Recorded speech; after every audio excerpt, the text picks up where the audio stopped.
Corona வந்து வாழ்வாதாரத்தை கெடுத்துருச்சு.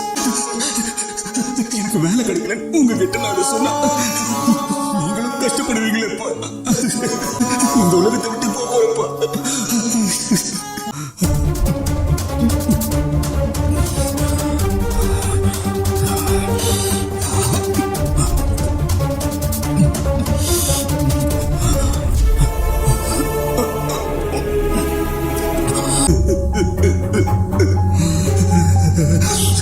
நீங்க யார் தம்பிங்க நிக்கிறீங்க?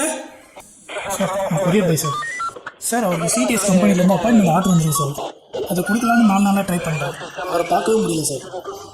கனவு இல்லாத வீட்டை மனிதன் உருவாக்குவதில்லை, அதுபோல் தீர்வு இல்லாத பிரச்சனைகளை ஆண்டவரும் நமக்கு அனுமதிப்பதில்லை. சோதனையை சகித்தால் மட்டுமே நாம் பாக்கியம் பெறுவோம் என்று பரிசுத்த வேதாகமம் தெளிவாக சொல்லும்போது ராஜேஷ் எடுத்த இந்த முடிவு சரியா தவறா நீங்களே தீர்மானியுங்கள்.